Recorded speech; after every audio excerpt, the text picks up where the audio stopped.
Hog Sty.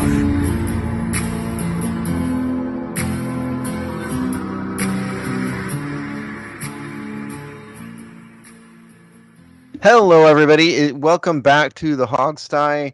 We are fortunate enough to be without Alex for one more week. You're cursed with having him back next week. But for now, it's one more week of just Steve and Dave. How are you, Dave? Oh, I am fantastic, Steve. How about yourself?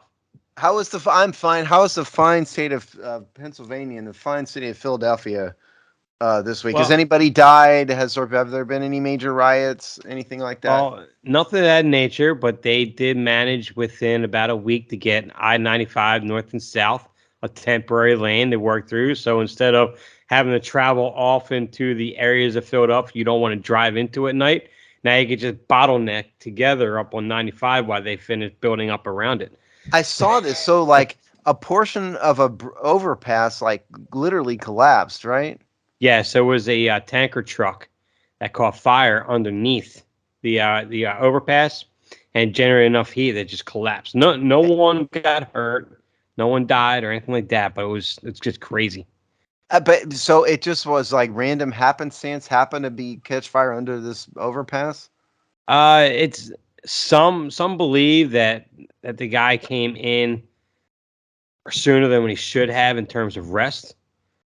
So when he came off the off ramp, there were witnesses from the stand that he came off a little fast, came out wide and hit the side wall and then bounced over and across. So I can't make fun of this too much because there was a few weeks ago, my office in downtown Houston overlooks the freeway, and Right. I looked out there. And then I noticed a huge, I mean, this is the fourth largest city in the country, so it's got traffic, all the time, no matter what. But there was a huge backup that was there, and it was like there all morning. And then I realized that a truck had gotten stuck under and over the overpass where we are. And it was too tall, and he drove under it anyway and got stuck there.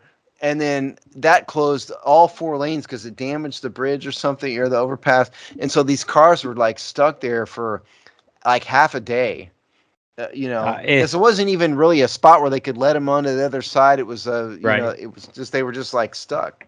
Well, we have this trestle, this train trestle right by my, right where I grew up. And there's a height sign listed at the trestle. There's a max height sign listed like a block away.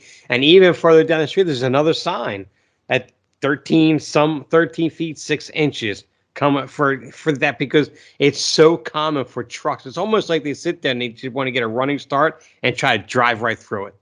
As if that's going to help. Exactly. I can't tell you how many times I've seen trucks there and the actual box truck of it it's just like rolled back like a sardine can type. It's just, why would you do that? Why? I mean, Well, because truckers, I mean, God bless them, and the economy goes around because of them. But some of those guys should not be driving, And you know what? And when I was in the Guard down in Delaware, there was a guy on his way out for retirement. He went through, got a trucker's license and everything, and he was part-time Guard like me, so he was a driver, and he actually loved doing it. And trust me, he shares that same sentiment. Some of the guys he comes across shouldn't even be driving a sedan, let alone driving a truck. No. But then again, you have that in every profession. I mean, it's like, good Lord. Lord knows there's lawyers who shouldn't be practicing law. That is true. There's a lot of drug addicts who are lawyers, okay? There's a lot of them sitting up snorting coke and stuff to stay awake, and it's not a profession that lends itself to people with addictive habits, put it that way. Right. Now, have you ever found yourself at a point of stress to where you leaned on something as a vice to get you through? I mean, obviously not drugs. No, I'm just talking about anything like, I mean, outside of drugs or anything like that. I'm just talking about something that, if you ever had anything to drive you to that point where you needed some sort of a vice, it'd be a healthy vice, whatever it is, but something that got you through it, though. No, I don't allow it. Absolutely not. I'm different, though, man. I don't allow that to take over. I will not. So no. So you're a lot like me. You handle stress as it comes, and you take care of it, and you move. You don't allow it to run your life. Yeah, and you're right. So you never Listen, get to that point. I was in a That's combat good. zone overseas. That's a good I point can too. handle some, long hours dealing, doing real estate deals. It's Yeah. fine. We'll be sorry. Now, has the air cleared up over there, or does it still look like the Martian? No, Because it's no. It's actually right. Actually, it was kind of a blessing having that come in because that kind of overpowered the stench we got so used to. But once it cleared out and we started getting that stench that we were used to, we had to get reused to again all over again. it blew out the Philadelphia the stench, huh? Yeah, it did. Are you the only Washington fan in the entire city? No, actually, there was at one point in time there was actually a Redskins bar located in Philly. Did it get firebombed? No, actually, believe it or not, there were a lot of Eagle fans that were in there with Redskins fans, and you never really ever saw reports of fights or anything like that. They was now, granted, you had a lot of shout matches, you had some incidents, stuff like that, but they seemed to always get along. I've I mean, have you ever never heard of been anything. anything No, I'm not. terrible? I'm well. For me, I'm not a real bar type guy. I don't really do bars.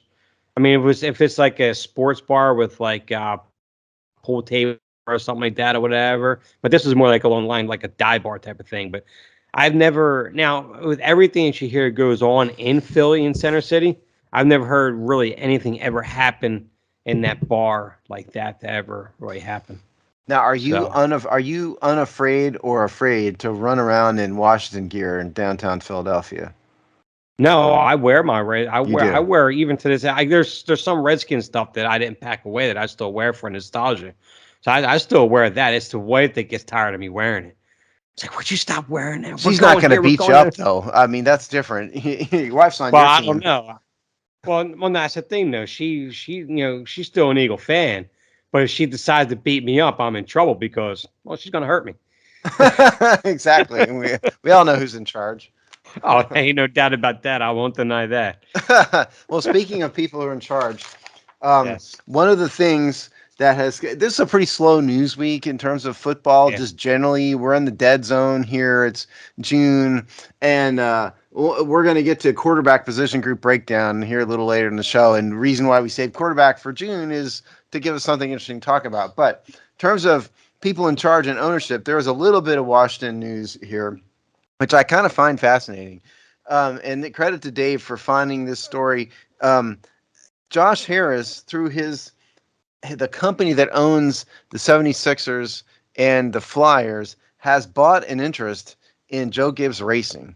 Now, for those of you who have been under a rock, when Joe Gibbs retired from coaching the Redskins, he became a major force in NASCAR. NASCAR is not my thing. I don't watch No. NASCAR. I don't have anything against it. It just doesn't really interest me very much. But he's a major force in NASCAR, like one of the biggest names. And it's a family affair, and he's had his kids and stuff involved in it. And the story which we saw did not really go into a ton of details to how much an interest he bought in it. But it's clearly investment. But I refuse to believe that this is not connected. There has to be a connection here, don't you think?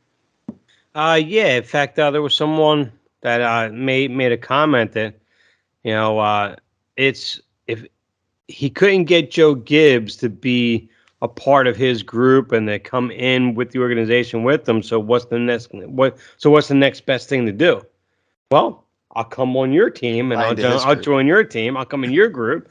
That way now you keep the ties. That way he can, you can have that communication that, he can have a valuable resource in Gibbs and his, having his ear and everything. And I know there's some people that want to hold some of the whole thing with Snyder and hold Gibbs a bit accountable because he was there for the 4 or 5 years and and did he turn a blind eye? Did he let things happen or whatever? And you know what? Quite honestly, knowing Gibbs, he probably just he went in, took care of business, did his coaching, and just handled everything on the football side. And there, he just maybe not necessarily turn a blind eye, but just stayed away from that aspect of it. But as far as Joe Gibbs and having him in the ear for Josh Harris, I think that could be of value. I Especially think if we're it's trying to especially trying to connect with the fans and stuff like that. Yeah, I think it's a great value, and I Yeah. think that's exactly what I did to have Joe Gibbs here. In terms of, I don't blame Joe Gibbs. Joe Gibbs is all class. His Yes. organization is all class. He's all class. I don't think he would quote turn a blind eye to bad, and I probably, if I had to guess, with Gibbs in charge in the building, that stuff probably wasn't going on. Well, if you notice, if you go through the timeline of events and stuff, between that time, you don't see much mention in a timeline of some of the issues. And most of the issues that really started happening and really started coming along came in after he left, anyways. Well, that's my You know? point. Is like Right. Joe Gibbs is a classy dude, Mm-hmm. and nobody's gonna mess with him. And I think when you lose that kind of leadership, this is when bad happens because you go from that to Bruce Allen and Yes. Dan Snyder, and they're both scumbags, and that's when Right. it falls apart. So we haven't sat down and analyzed the timeline specifically, but my guess is that you're probably right. Um, and clearly, I mean, having any connection to Gibbs, who's probably, I'd say think it's safe to say he's the number one name in Redskins history, probably just Oh, and amongst the absolutely. fan, right? Even Yes. more than like Sonny and none of them. I think Joe Gibbs is number one. Oh, So I think that's absolutely. yeah. So I think that's good. And by the way, if you want to read this, the story that Dave found was from CBS Sports. Josh Harris, future Washington Seawords owner, purchases a minority stake in Joe Gibbs Racing. And yes, the title literally did say Seawords. Trust me, I'm not lying to you. By Steve Toronto, dated the 21st. So that's that. Hello, old friend. Except now my phone is making noise because I clicked on the story. That was not me saying that. That was the ad in the story from my phone because I forgot to mute my volume. So And I can confirm that's true. yeah, he can see. Yeah. Hello, old friend. No, that's yeah. Sorry uh, about that. No, but anyway, so I think that's great, right? I mean, only good from coming. Now it makes me wonder, like, how much money does this guy have? that's true. That Seriously, is how true. is he overextended? Because the NFL is not excited about him. Harris Well, Group, right? the only thing I would add in that because I don't think the Wolf Blitzer group has any ties into the actual Commanders side of it. I believe that they're not part of that ownership group, No. and what he has through the Wolf Blitzer group right there, that's actually kind of an entity off onto its own. I don't What know if that is? means See, anything to you. So oh, I well, think in terms of funding with that, I think that's more or less from that group per se and he has that ties through Wolf Blitzer, and that group itself has that tie. If that makes any sense, and you can make that more sense than my. so anytime you own major assets, you always want to put them in separate entities. And the Yes. reason is you don't want to have liabilities to one asset all of a sudden get dumped on the other asset. Right. If you owe somebody millions of dollars because, say, like, for example, off the top of my head, you abused female employees in your building and then they sue you, or you get in trouble with an Indian gossip website. Off the top of my head, some of these things, if they happen to you, you don't want your other assets to be burdened with those debts. That's why Right. you do separate entities. But typically the senior shareholder or stakeholder in those things has personally guaranteed loans. If you have financing for these debts, in nearly every case, almost all major lending institutions around the world are going to have the Josh Harris of the world signed as a personal guarantor. So he's Right. probably guaranteed a butt ton of loans. That's what I'm talking about. I mean, like together, Okay. like how much financing does this guy have out here? Because he's not. I mean, he's not. Bill Gates, Jeff Bezos. Right. He's not that wealthy, and he's got a ton of debt. So that's all I'm talking about. It's like another pile of debt that he's buying. It seems like it's a fairly substantial stake in Joe Gibbs Racing, but the column that we found, or the article rather, does not say how much he bought. Well, see, I wonder if maybe he could be to sell the Sixers. Not that there's any reports on that and everything. It's just because when he bought the Sixers, I believe he bought the Sixers for just under $1 billion. I think it was like 800 million or whatever. And now they're worth in excess of like almost like 2.7 billion, 3 billion. And I wonder if maybe he's setting himself up to just do away with that. Because doesn't he have decent? If I remember correctly, I believe he has Maryland ties, right? Josh Harris. Yeah, I think he does. Yeah. I mean, would he So sell the Sixers or would he sell the hockey team? I don't think the Devils have near that kind of value yet. I mean, they're an up and coming young team right now still, and I think they're going to be not just in the playoff picture for the next several years. They're going to be contenders within the next 2 years. And I think and obviously that with and they're a really good draw to begin with anyways. I think their value and stake in that team will come up, but I don't think I looked at it, but I don't think a hockey team would draw anywhere near the kind of value that like an NBA or baseball or football team would. Well, I can tell you that I can guarantee you it won't. Yeah. The NHL teams aren't worth anywhere near what an NBA team or an NFL team is at all. Yeah, I mean, if he's going to sell, it depends on what his goal is. If his goal is to make the most money, yeah, the delta in what he bought versus what it's worth, yeah, it's a lot more for the Sixers. If he's just trying to eliminate assets and focus on one thing or another, maybe the hockey teams, Yeah. Both of the Sixers and the hockey team are both good teams. Right. Oh yeah, absolutely. So, we'll see what happens there, though. But at a minimum, I think fans can be happy that the prospective new owner now has a formal Joe Gibbs tie, and that's only a good thing. yes, it is. The other ownership news that is out this week is some more rumors about the stadium, meaning the potential new Washington Stadium. And I'm trying to find the story here, and of course now I can't. Here it is. All right. Oh, and I won't open that phone. So this is we found this in the Richmond newspaper, which is, what is this newspaper called? The Richmond Times-Dispatch. Richmond Times, yeah. Yeah, and Dave, why don't you tell us this is Michael Phillips, who is a Washington football beat reporter. Virginia primaries have major implications for potential Commander Stadium. Why don't you brief everybody, Dave, on what this thing says? Okay, so basically in the primaries you had if I'm using the word correctly, the incumbent, which would be the previous the person who's in the office now is what the incumbent is. Correct, right. So the incumbent Senator Chap Peterson looks like he's going to have an upset loss against Saddam Al-Zan Salim. You're talking about the Virginia Senate, right? Correct. Yes. So they're talking about how within that primary, how now there could be a flip in terms of the seats and what controls between how many seats the Democrats have versus the Republicans and so forth.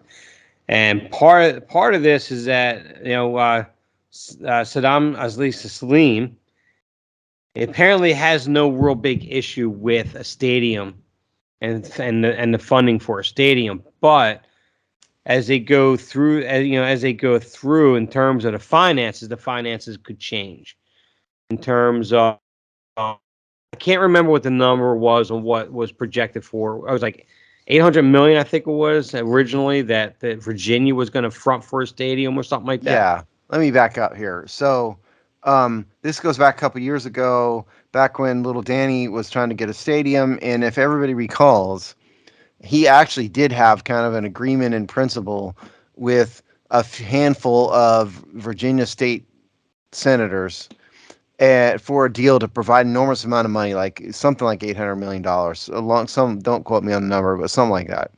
And then the backlash in the public was so great that the deal fell apart in the Virginia legislature. Now, why this is important now is that Glenn Youngkin is the new, fairly new governor of Virginia.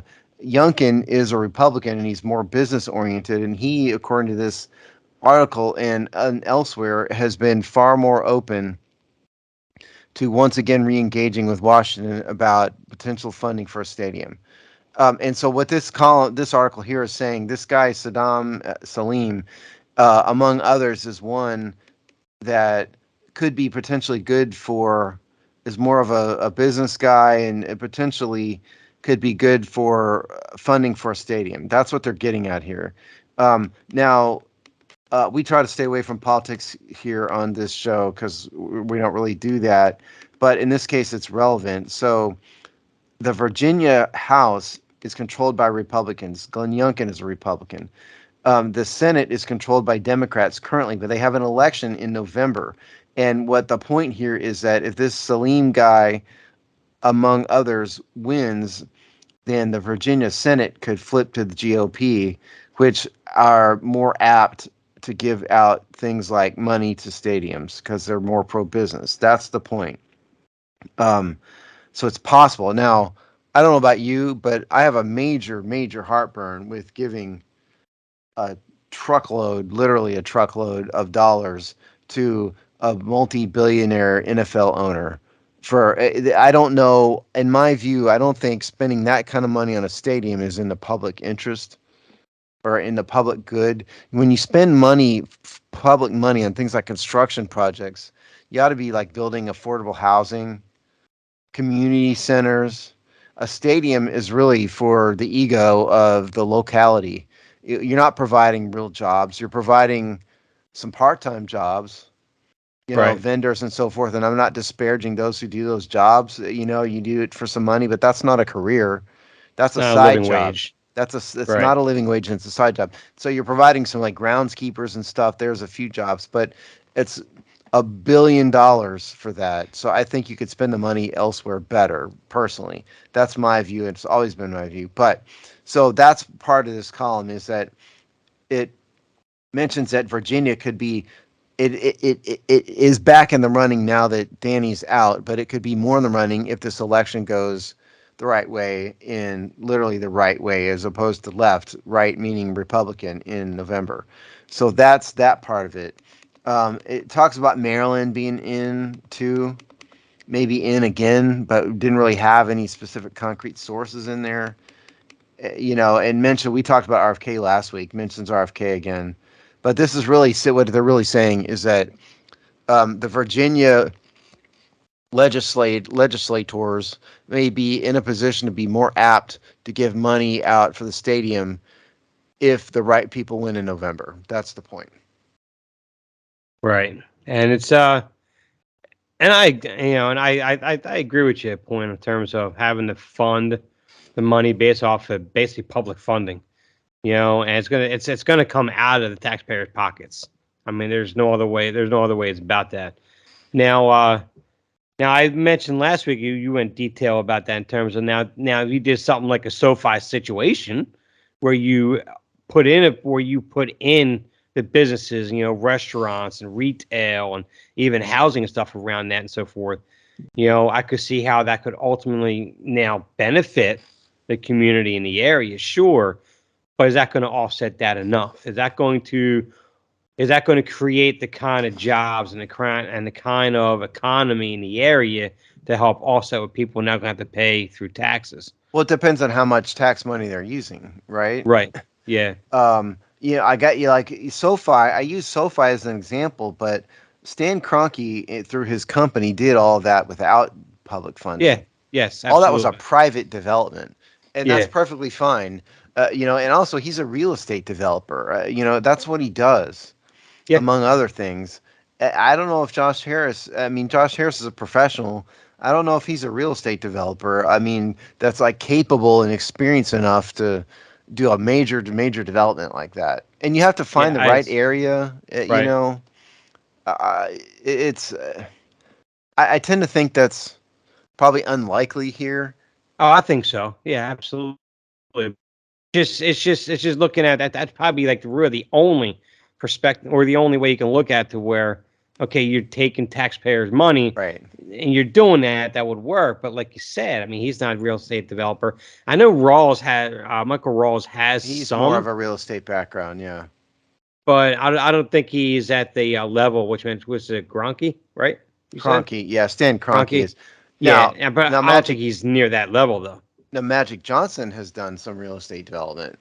He Right. knows what he's doing a little bit. I mean, his company, Magic Johnson Enterprises, has all kinds of investments. They've invested in restaurants, and there was the Magic Johnson Theater was probably the highest profile thing he had, but he had a bunch of other things too. So Magic could be involved. Magic's people could be involved Right. in that, also. Um, so it's possible, but again, you also have to have the right area. Where is that? I don't know the Virginia area well enough to know, if like way out in Ashburn is too far out to put a major development. I really don't. Neither one of us are local anymore. So it's Yeah. possible though. But I mean, then you're talking about multiple billions, like Yeah. a lot of money. But nobody does that kind of development without major capital financing from multiple lenders. You don't Right. go out to like Bank of America and get 2 billion from one lender. There's a lot of Yeah. lenders to put that kind of package together. Now, if it were me, I kind of get it, but part of me thinks the easiest thing to do would just be to build right on top of the current FedEx Field site. That's exactly what I was thinking too. Yeah. It just, to me, it makes the most sense because I don't think, because it really cuts down the amount of investment in terms you have to put into it. I mean, a stadium's going to still cost what the stadium's going to cost, but you already have the land secured, I mean, I don't see any real negatives as opposed when you look at Virginia, what we just talked about. You can't use the RFK site, so where are you going to go? We talked about the what was the one? That right across from Nats Park, is that right near Yeah, there? You guys I talked can't about remember what it before, was right? called. Alex, our partner And Alex, said that yeah, that's a good site, and he's right. He sent it to me. There's a good site down there, but I think the federal government owns that too, though. I think is the yeah, problem. and even that, I think the you guys have made mention that even when you build that stadium, park is still going to be tight. Yes. I mean, you could get that stadium in there, but I mean, if you look where you're at in Maryland right now, you can continue playing in FedEx until it's purchased. Then when that's purchased, or I'm sorry, built, then when that new stadium is built, your new park is now going to be where FedEx is at. You extend that park. It's just there's so many, and then in that process, you can invest into the community there that's already existing. And and the last time I was out there, I mean, granted, traffic sucks. It's horrible getting in there, absolutely.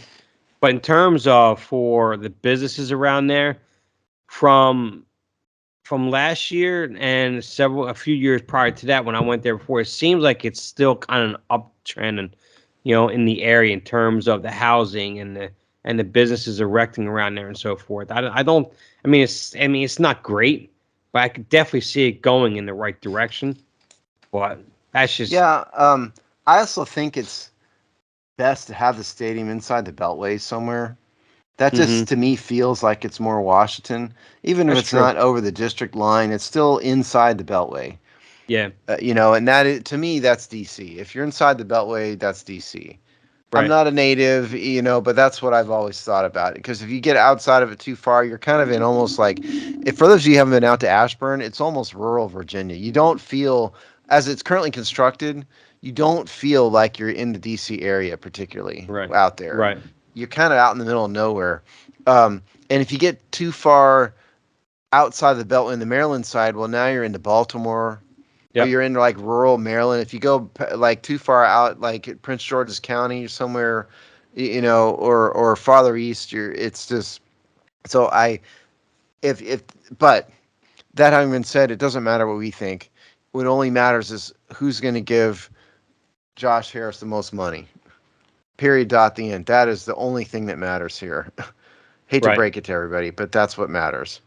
And I Um, hope they still don't build a moat around it like the first original oh, I think that was rendition. just I know. nonsense. Yeah. And How also, by the horrible. way, as official counsel to the Josh Harris team, don't build a freaking moat. You know how much liability there's going to be with a moat? The first person that falls in the moat or gets thrown in the moat is going to sue. It's going to have a premises liability defect. Are you going to hmm put a giant fence around the moat? So people can't access it. Are people going to climb the fence? Did you take appropriate precautions? Are there enough? I mean, don't build a freaking moat. Okay, just don't. That's stupid.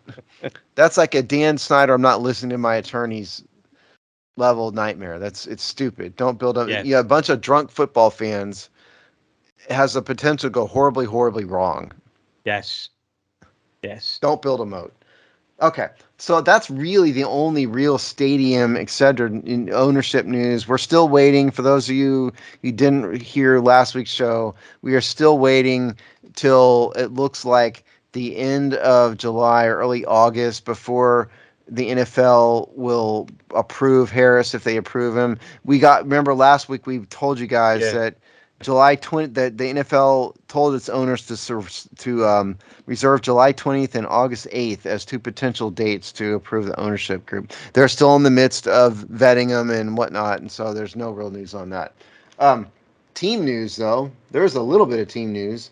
The rumor here is that Eric Bieniemy is looking into Kareem Hunt as a possible candidate for the running back room. Your thoughts, David? His personal life aside, we know that story. We'll Just go into that, talking but about keep Curry, going. Yeah. but just talking about the player alone, I think the player alone, I think he'd be a nice asset to the room. I mean, what, 6 years in the league? He's only averaged about 150 touches a year with his rookie year, the only year he exceeded 200 touches in terms of rushing attempts. So I mean, it's not like he's worn down, he's beat up. His last couple of years at Cleveland, he's playing second fiddle to Nick Chubb the whole time. And even when he had his time there, last year he was only 3.8 yards per carry, but the year prior to that he was 4.9. So he's not. I don't think he's that feature running back anymore. I think he has enough wear on him to where you can't really rely on him for 20 carries a game if you need to or whatever. But I think what he brings to the room is an understanding for the offense because he was in Kansas City. He has that relationship with Eric Bieniemy and a certain level of trust, I would think, as well. He brings what you have to a sense of Antonio Gibson, but more of a natural runner where Gibson's not. So if you have an injury to Brian Robinson Jr., you have that more natural running back in terms of Kareem Hunt to take over, and you still have that role for Antonio Gibson. So trust me, this isn't a move to supplant Antonio Gibson like some people might think. This is a move in terms of you can fill that role in terms of relief for Antonio Gibson and he has a role if Brian Robinson Jr. goes down with an injury, he could become more of that featured back where you can keep Antonio Gibson in more of that receiving role if they move him around more into a slot position every now and then and so forth. It's I wouldn't hate the move in terms of I don't hate the move. As long as the price is right. Yeah. Okay. Well, let's talk about his football part first. First of all, Yeah. as you mentioned, the only year in which Hunt has had more than 200 carries is his rookie year in 2017, Right. which is also his best year. Yes. Now, it must be said that his yards per attempt went down dramatically last year in Cleveland compared to every Yes. other year of his career. He was at Mm-hmm. 4.9, 4.6, 4.2, 4.9 yards per carry, all the way down to 3.8 last year. Yes. And that's probably not an accident. Cleveland wasn't a great team, but also wasn't a terrible team either. And so I would be careful about that. I do think Washington does need help in their running back room. I don't think that the fans are right in having so much faith in Brian Robinson and Antonio Gibson. Brian Robinson, great story. Right. Kudos to him for overcoming an awful situation of carjacking and all that. But he didn't show me much last year. I hate to tell you, he had two good games. The rest of it were dramatically under where Washington would need him to be, accepting that the offensive line sucked, and it's going to suck again this year. Right. But neither Well, yeah, he, he had 2 games where he was near 5 point yards a yeah, carry, and then every other game he was like 3.7. at most, some of them were Yeah. down below 3. It was really low. And Antonio Gibson is not an inside like every down power back either. So I think they could use some more talent. So if it's Kareem Hunt, great. Now what you mentioned before, it must be said here. So Kareem Hunt has had problems, and what his principal problem was, he got in trouble back in 2019 for an incident that happened in 2018 in which he was accused of physically abusing a woman in a hotel. There's a video out there of this, Yes. and it's ugly. Um, he was never charged. At the end of the day, it was, I think, viewed as fairly minor in terms of criminal stuff. It wasn't him just wailing on a woman. That wasn't what it was. It was two people late at night, most likely intoxicated. They got into dispute, and I mean, he kicked her, pushed her, kicked her, um, ugly for sure.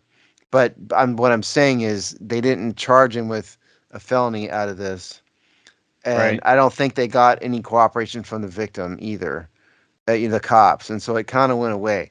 But I just throw it out there because in a team that's recovering from treating women poorly, Kareem Hunt might not be the sterling example of who to bring in. That's why I bring all this up.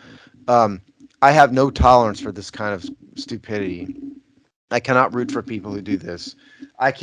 As I wrote, I don't know if you read what I wrote Monday. I cannot separate this. I cannot separate from myself um, what's happening on the field and what's happening off the field. If the organization does horrible things, I cannot support the organization. The Mm-hmm. Dodgers, I brought this up in my column. If you're going to support an anti Catholic hate group, I'm not going to watch you anymore. Yes, I've been a fan of the Dodgers since Steve Garvey in the early 80s.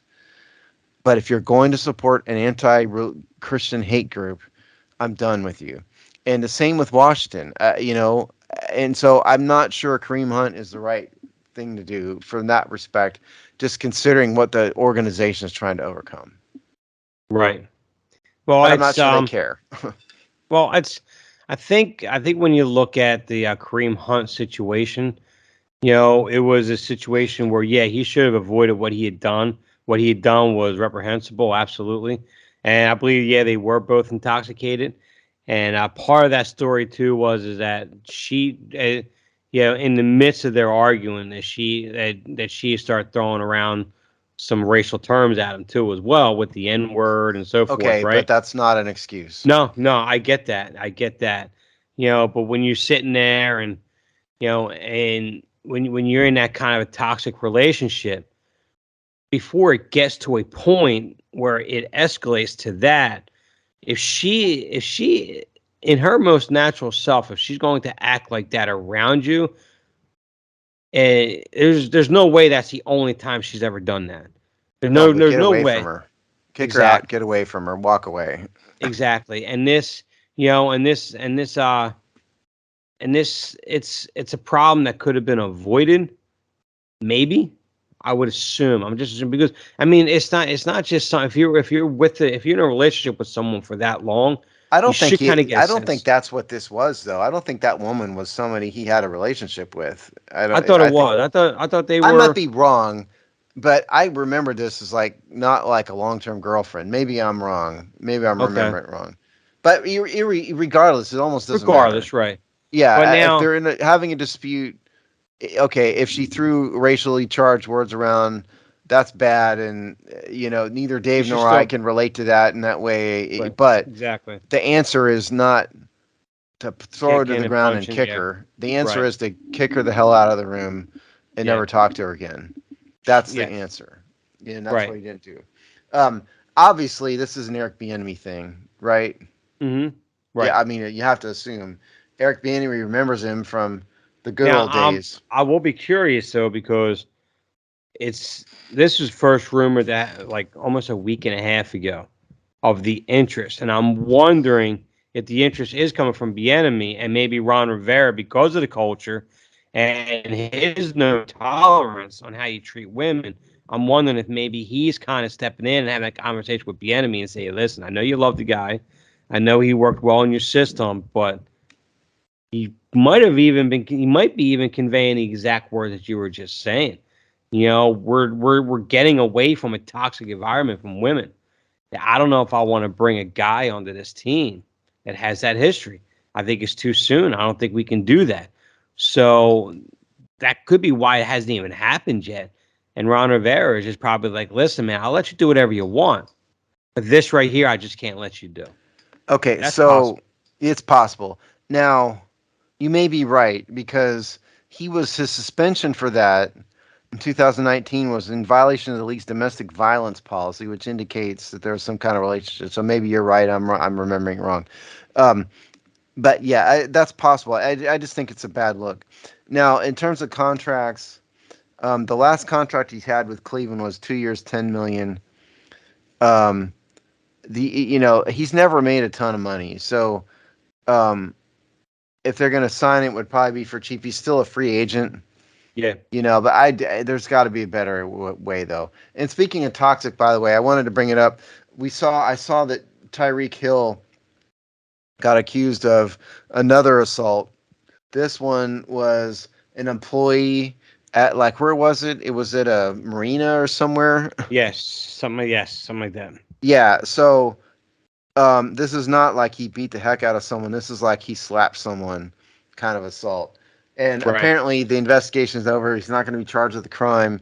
The employee / victim did not pursue it, and that's why. So something like this is a misdemeanor, simple assault, most likely. I bring this up because don't ever forget that what a scumbag and horrible human being Tyreek Hill is. He got the last time he got in trouble was for punching his pregnant girlfriend in the stomach. And there's some audio tapes of him saying horrible things, like threatening things to this woman. And that went away too, probably because he paid her money. So he got away with that. But Tyreek Hill is a miserable, terrible person. And I would point out that just because he's not being criminally charged by this does not mean he has escaped the NFL's personal conduct policy. The standard of proof in the personal conduct policy is merely that the NFL has reason to believe this happened, which is a very, very low bar. That is doesn't even rise to the level of a civil tort lawsuit. So he could still get suspended for it. I just wanted to bring that up because he's maybe my least favorite NFL player because of him punching a woman in the stomach, his pregnant girlfriend in the stomach. Well, didn't he also, or am I thinking of a different player, that his son's arm was broken? Yes. Well, that was what the dispute was about. Yeah. Right. Yeah. So that was kind of in one group of allegations. Yeah. The son, who was like a small child, had a broken arm. Allegedly Hunt did it, and the audio, if you want to hunt it out, said, the woman is like crying and saying he's afraid of you. Mm-hmm. And Kareem uses a bad word that I'm not going to say in the air, but he says, you need to be afraid of me too. You mean Tyreek Hill? Sorry, did I say Hunt? I meant Tyreek. Yeah, you said Hunt, yeah. Hunt didn't say that. Tyreek Hill's girlfriend said he, meaning the child, is afraid of you. Right. And Tyreek's response was, you need to be afraid of me too, blank. Which is just, Tyreek Hill needs to be out of the NFL. He's a scumbag. Okay, but that is the latest rumor. We'll see. It's just a rumor. Where'd you find this, Dave? This rumor? That was it originally came up that I saw through it was I think it was Bleacher Report at first initially spoke to it, and of course it started making its rounds through Twitter, and then John Kine spoke to it, and then of course 1067 The Fan with JP Finley and so forth. So I think it originally originated through Bleacher Report, I believe. Okay, SI or Bleacher Report, something like that. The Twitter Illuminati. Yeah. All right. You also you had all kinds of stuff. You were like texting me all kinds of stories, and of course I don't. I saw them all 10 minutes before the show. So a guy named Red Zone in the Lab on Twitter sent a question out. I don't know who this is. Is this somebody you follow or you just happen to see it? Yeah, yeah, it's just someone to follow. Okay. It's just another fan. Okay. At Red Zone in the Lab sent the question out, who is most important to a successful 2023 Washington season? He uses the C word in his tweet. I don't use the C word. And he's got pictures of Josh Harris, Ron Rivera, and Eric Bieniemy, which isn't necessarily the only answer it could be. But we thought this was an interesting topic. So, Dave, I'll give you first crack at this. Who is most important to a successful Washington season? Let me start with saying I'm not saying Ron Rivera is, because I don't think he is. Ron Rivera had his time. He had his chance. And if you look over Ron Rivera's history, Ron Rivera as a motivational speaker, Ron Rivera is a guy that created a good culture and a good environment and everything. He's the guy. He's definitely a guy you need help to get out of a bad time, a tough time, physically, mentally, whatever it is. I mean, he's a guy to push you through it. I mean, he's definitely that guy you would probably want to run through a wall for half the time, right? But now talk of Ron Rivera as the coach. I mean, you look at his career. He had that one small run where he had an elite defense who had a plus 23 turnover differential and an MVP quarterback. And he went on to the Super Bowl. They lost, but they had a great year that year. Outside of those, 2 years, a 2-3 year window, he's been barely an above average coach. And now we see him having charge of personnel on this roster and everything. You saw what he did to the offensive line, the neglect in it. You see how weak the linebacker room is. I mean, I can go on and on. So as far as Ron Rivera, I think he's well past that. He's well past that point of, is he the most important guy? No, he's not. Bieniemy, I like Bieniemy. I like his charge. I like his voice, and I like his demeanor and everything. And he brings more of that old school coaching mentality and everything. He holds everyone accountable and so forth. But it's his first year, and he's an offensive coordinator. There's only so much he can influence. Now, granted, his influence could be contagious. Sure, I get that. But still, that can only go so far. I really think it's Josh Harris and his next few steps.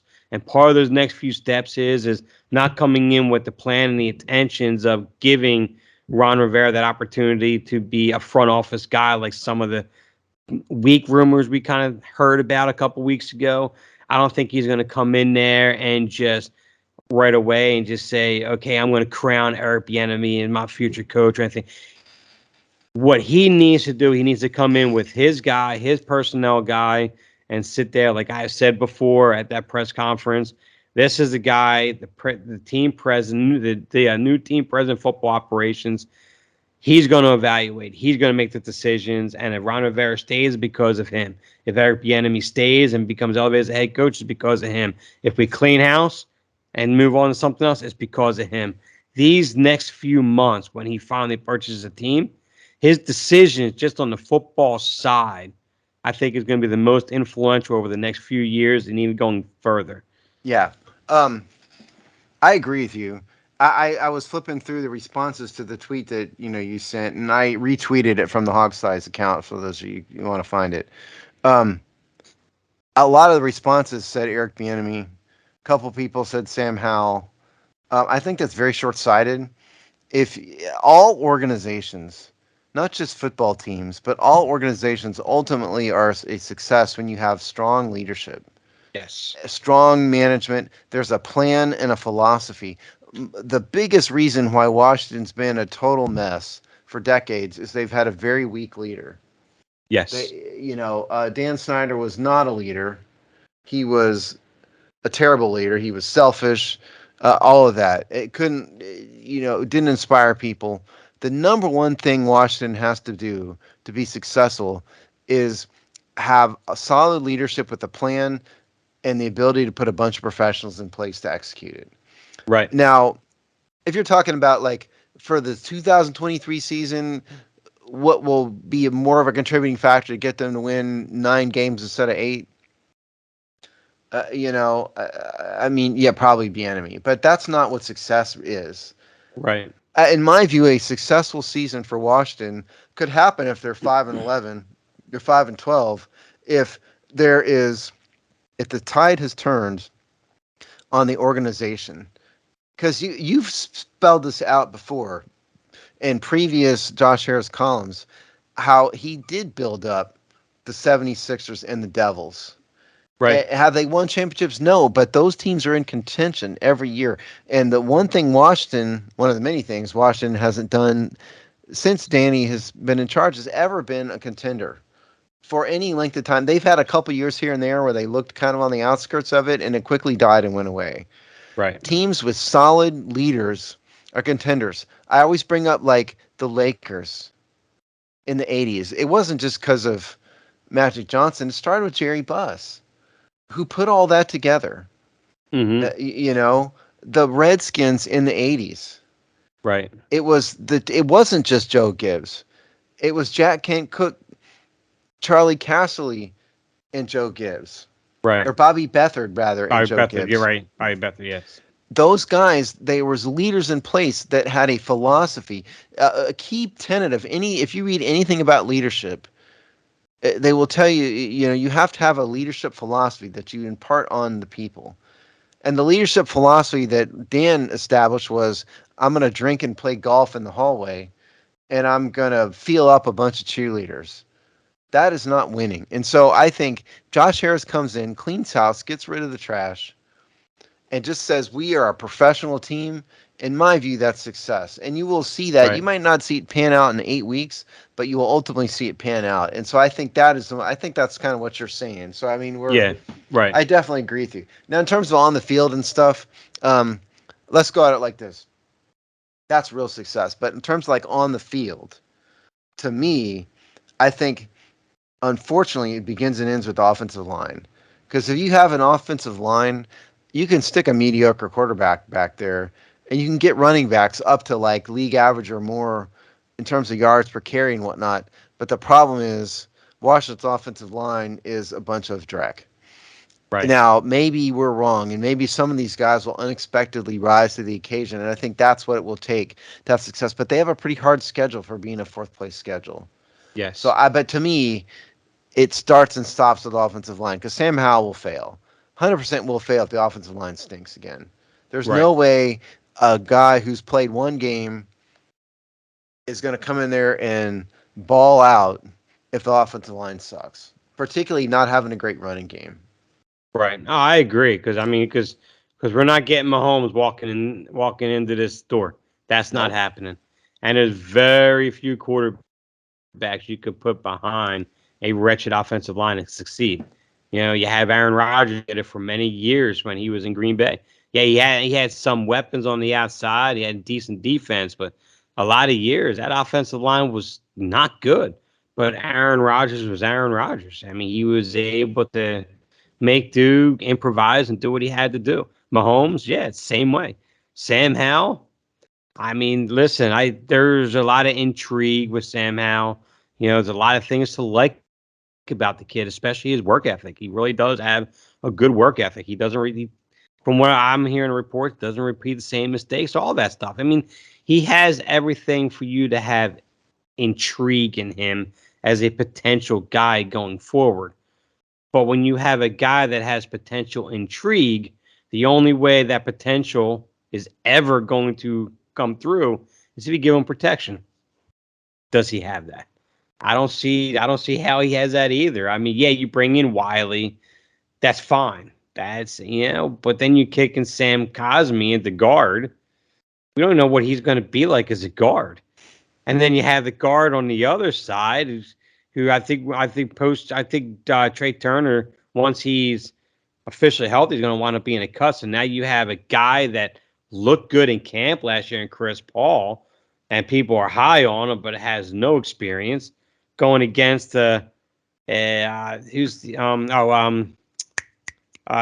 Charles, who's a former left tackle, kicked to the inside, who looked like he was lost half the time as a left guard. He's a bust. Yeah. So it's like, so you're counting on these guys to be the guy. And it's like, I'm not really confident in that.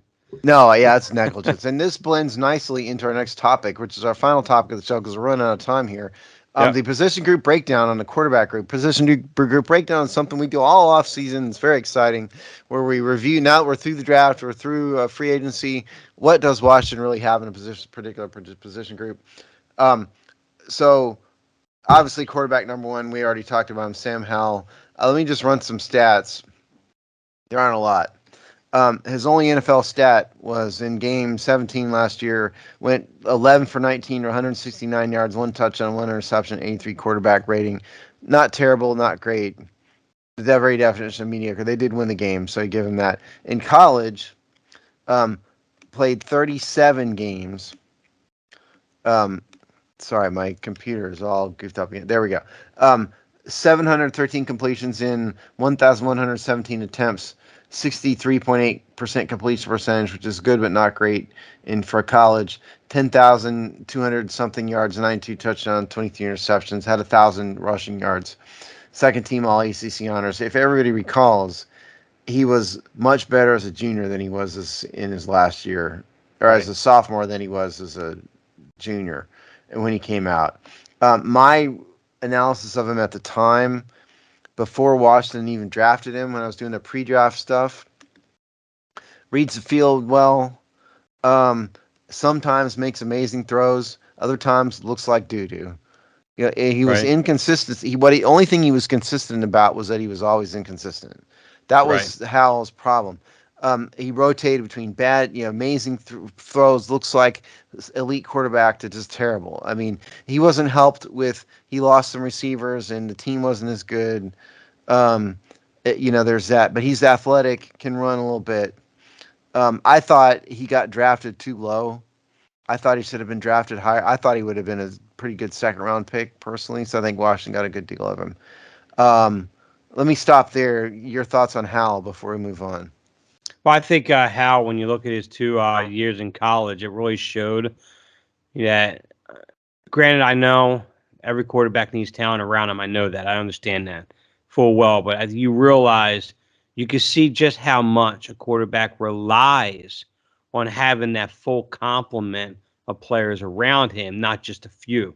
When he lost that complement, his numbers went down. I mean, his rushing numbers went up, but everything went down. His touchdown percentage to his interception ratio, all that changed. And so that tells me that the conditions not necessarily has to be perfect around Hal, but you wanted a situation to where you have it at the most optimal position for him to succeed. Okay, well, he has the receivers. Okay, you can argue the running backs, or some say, oh, well, we got a really, really good tandem, and others, oh, that's more average or whatever. But either way, I think they have a competent group of running backs at minimum. So I don't think that's the liable part of that offense is going to kill him, especially having Curtis Samuels who can help with that running game. But the one thing that is going to, not just the offensive line, is just his tight end group too. His tight end group, for as much as Cole Turner has been looking really good, is he going to look that good when it comes to game time? Is Logan Thomas ready to kind of get back to what he was? And even what he was only a good tight end, a decent tight end, but he was nowhere near the mold that this Kansas City style offense needs. So does he have everything in place around him to succeed? Does he have enough around him? That's a question that we're going to find out this year. All right. He's apparently quarterback number 1 on the depth chart right now. Monvera said that. He's also said Brissett will get his shot. Personally, I think they ought to start Brissett, who'd be better. He's the number 2, though, 29 years old, 6'4", 235. The very definition of journeyman. If you see like, I don't know if you've ever read Plato, but Plato used to talk about the ideal. There's like an ideal chair. There's like you're never going to hit the ideal.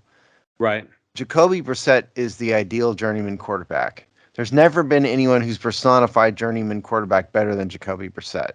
He's a legit pro, legit NFL quarterback.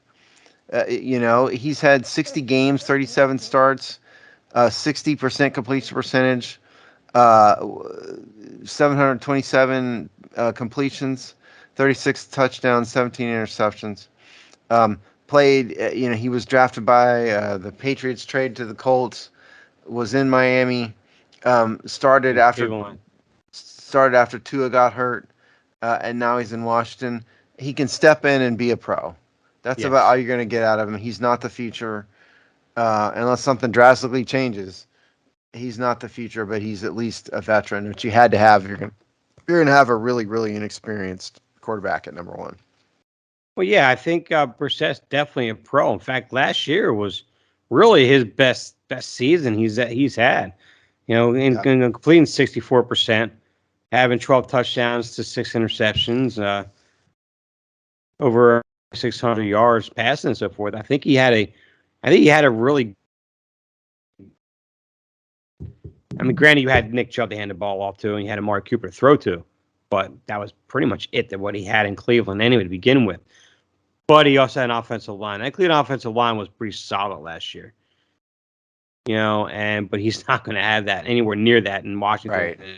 We talked about, but so no, yeah, I agree. He's a real good pro. I think he's a guy that if Sam Howell starts off 0-4, 1-5, something like that, I think he comes in, but see now that takes you to point is if he comes in, he could win you a couple more games, and now you're out of that running for that top spot to get a quarterback. To get the top quarterback in next year's draft, and then we're picking 16 all over again. Yeah, I mean, I think the odds are good that Brissett's going to get on the field at some point for some reason, either due to suckiness or injury or, one of those. He's going to get on the field, and I give our buddy Rick Snyder. I think I said this on an earlier show, but I give our buddy Rick Snyder credit for this. But Rick's theory was that you start the rookie, the young guy, because if he really sucks, then you can go to the veteran. Whereas if the veteran really sucks, then you don't really have a solid backup, and you've kind of destroyed morale and everything. So that's that. Yeah. Okay. The real competition here, I think, is quarterback 3 and quarterback 4. Jake Fromm, quarterback 3, he's, if you recall, was the hero at the University of Georgia. But 6'2", 219 pounds, really weak arm, leaves a lot to be desired. Was drafted by Buffalo in the 5th round in 2020. He has never really played that much. He played 14 games in 2019. He got traded to the Giants and played a little bit when Daniel Jones went down, and he played a little bit in 2019. This guy is a third stringer, is West Coast guy, I think, because of his physical arm talent limitations. Right. I don't think Washington can expect too much out of him. Yeah, I'm not a real big fan of Fromm. Every time I've seen him on the field, I'm just like, why is he even in the NFL? Yeah, exactly. Because he's from Georgia. Yeah. That's why. Question answered. Ask a question, you will get an answer. Okay, and we're running out of time here. So the last guy is Tim DeMorit. Who is Tim DeMorit, you ask? Let me tell you. He is an undrafted free agent rookie from Fordham. Played a full 5 years at Fordham. Played 48 games, started some games even as a true freshman. This guy has a ton of yards, passed for more than 13,000 yards, 123 touchdowns, 39 interceptions. He's got the all-time record in the Patriot League for total yards. That sounds wonderful, right? Big dude, 6'4", 220, as I said. Well, he's also known as a very erratic passer. Can throw the deep ball, never looks over the middle of the field. Right. As a camp arm, he's not going to beat out Brissett or Howell, obviously.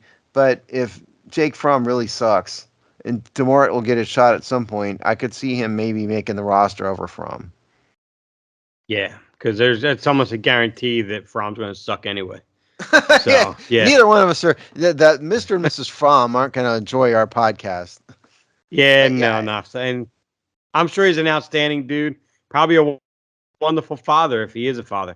I give him kudos. That's great. That's I what's don't know if he's important the for him right father or now. not, but I do know I have he's no not idea. much for long for the NFL. I don't think. Yeah, right. Okay, so that is so my roster prediction. I'll go first. We always do roster predictions. Obviously, the locks are Howell and Brissett. There's no question there. I'm going to say Fromm wins out and keeps the quarterback 3, and they'll probably cut Demore unless he just, you would think they ought to keep a 4th quarterback on the practice squad. Maybe they'll keep him there. Possible. They did that last year with what's his name, Kelly. Cole Kelly?